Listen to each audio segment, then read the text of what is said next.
நிறைய அளவிச்சிட்ட பாரு. இந்த அடிதடி ரத்தம் எதுவும் என்ன விட்டு போல.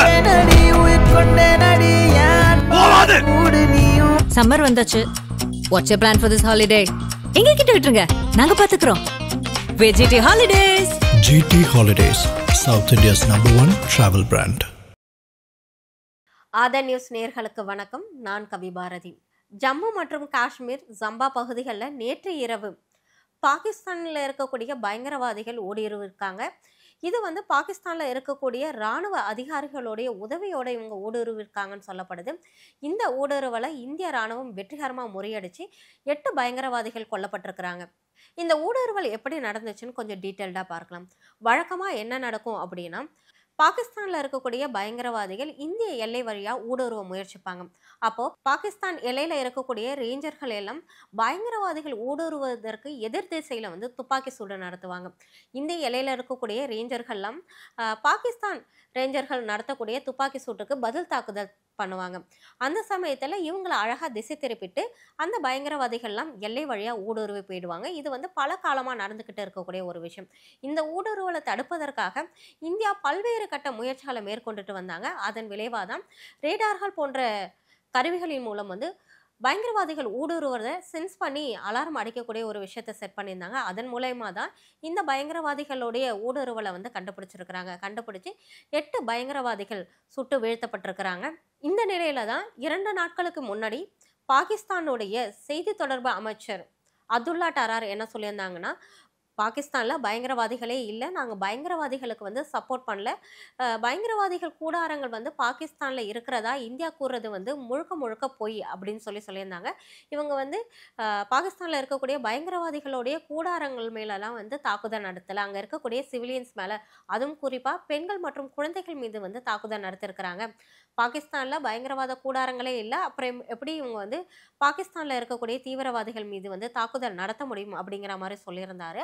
ஆனால் அவர் சொல்லி 2 நாட்களுக்குள்ள ஆகலை, அதுக்குள்ள இப்படி ஒரு பயங்கரவாத ஊடுருவல் நடந்திருக்கு. அது மட்டும் இல்லாமல் நேற்று இரவு சம்பா, சத்வாரி, ஆரஸ்புரா, அர்னியா போன்ற பகுதிகளில் 8 ஏவுகணைகளை பாகிஸ்தான் ஏவிருக்கிறாங்க. இந்த 8 ஏவுகணையும் வான் தகர்ப்பு கட்டமைப்பு மூலம் இந்தியா தகர்த்தெறிஞ்சிருக்கிறாங்க.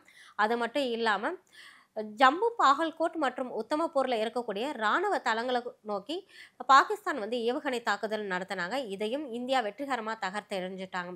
ஆனால் இந்த நிலையில் பாகிஸ்தானுடைய டிஃபென்ஸ் மினிஸ்டர் ஒரு செய்தி நிறுவனத்திற்கு கொடுத்திருக்கக்கூடிய பேட்டியில், நாங்கள் நேற்று இரவு இந்தியா மீது எந்த ஏவுகணை தாக்குதலுமே நடத்தலை, ஏவுகணை தாக்குதல் நடத்தப்பட்டதா சொல்கிறது போய், அப்படியே ஏவுகணை தாக்குதல் நடத்தியிருந்தாலும் அது பாகிஸ்தான் நடத்தின ஏவுகணை தாக்குதல் அல்ல அப்படின்னு சொல்லியிருக்கிறாங்க.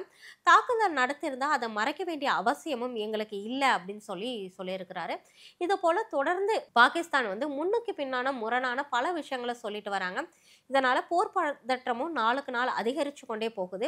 இந்திய தரப்பிலிருந்தும் பல்வேறு பாதுகாப்பு நடவடிக்கைகளை மேற்கொண்டுட்டு வராங்க. இந்திய எல்லையோரம் இருக்கக்கூடிய பகுதிகளில் பாதுகாப்பை அதிகரிச்சிருக்கிறாங்க. எல்லையோரம் இருக்கக்கூடிய பள்ளிகள் மற்றும் கல்லூரிகளுக்கு விடுமுறை அளிச்சிருக்கிறாங்க. அரசு அதிகாரிகளுக்கு அளிக்கப்பட்டிருந்த விடுமுறையை ரத்து பண்ணி அடுத்த அறிவிப்பு வரும் வரை அரசு அதிகாரிகளுக்கு எந்த விடுப்பும் கிடையாது அப்படின்னு அறிவிச்சிருக்கிறாங்க. அது மட்டும் இல்லாமல் இன்று நடக்கக்கூடிய CA தேர்வையும் ரத்து பண்ணியிருக்கிறாங்க. எல்லையோர பகுதிகளில் மின்சாரத்தையும் துண்டிச்சிருக்கிறாங்க. காஷ்மீரில் இருக்கக்கூடிய மக்கள் எல்லாம் பதுங்கு குழிகளில் போய் தஞ்சமடைய ஆரம்பிச்சிருக்கிறாங்க. நேற்று உயர்மட்ட ஆலோசனை குழு நடத்தப்பட்டுச்சு. அதில் எல்லையோர பகுதிகளில் கையிருப்பு மற்றும் தேவையான பாதுகாப்பு நடவடிக்கைகள் குறித்து பல்வேறு ஆலோசனைகள் நடத்தப்பட்டுச்சு. இதுவரைக்கும் 2 நாடுகளுமே ஒரு நாட்டு எல்லையை இன்னொரு நாட்டு வீரர்கள் தாண்டி போய் எந்த தாக்குதலும் நடத்தல. அவர் நாட்டுக்குள்ள இருந்தபடியே ஏவுகணை தாக்குதலை மட்டும்தான் நடத்திருக்கிறாங்க. இது 3 விதமா இந்த போர் போறதுக்கான வாய்ப்புகள் இருக்கு.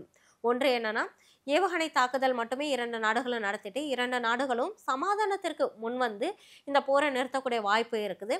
அப்படி இல்லைன்னா ஒரு ஒப்பந்தம் மூலமா கன்வின்சிங் வார் நடத்த வாய்ப்புகள் இருக்கு. என்ன அப்படின்னா, 2 நாடுகளுமே நாங்கள் அணு ஆயுதத்தை உபயோகிக்க மாட்டோம் அப்படின்னு சொல்லிட்டு மற்ற ஆயுதங்களை கொண்டு போரிடறதுக்கான வாய்ப்புகள் இருக்கு. இதுவும் தாண்டி அதிகபட்சமாக நடத்தக்கூடிய வார் என்னவா இருக்குன்னா, அணு ஆயுதங்களை கொண்டு தாக்கக்கூடியது. அணு ஆயுதங்களை கொண்டு தாக்குதல் நடத்தினா 2 நாடுகளுமே மிகுந்த அளவு பாதிப்புக்கு உள்ளாக நேரிடும். பாகிஸ்தான் தொடர்ந்து நாங்கள் இந்தியா மேலே தாக்குதல் நடத்தலை, இந்தியா தான் எங்கள் மேலே தாக்குதல் நடத்துகிறாங்க, எந்தவித முகாந்திரமும் இல்லாமல் பகல்காம் தாக்குதலுக்கும் பாகிஸ்தானுக்கும் எந்த சம்மந்தமும் இல்லை அப்படின்னு சொல்லிட்டு இருக்கிறாங்க. மற்ற நாடுகளையும் வந்து உதவி கோர்றாங்க. மற்ற நாடுகள் எல்லாம் இதில் தலையிட்டு எங்களுடைய நீதியை வந்து நிலைநாட்டணும் அப்படின்னு சொல்லிட்டு இருக்காங்க. ஆனால் அவங்க சொல்றதுக்கு எதிர்மறையா பல்வேறு தாக்குதல், குறிப்பா சிவிலியன்ஸ் மேல தாக்குதல் நடத்திட்டு வராங்க. இது இப்படியே நீடிச்சுச்சுன்னா முடிவு என்ன ஆகணும் பொறுத்திருந்து தான் பார்க்கணும்.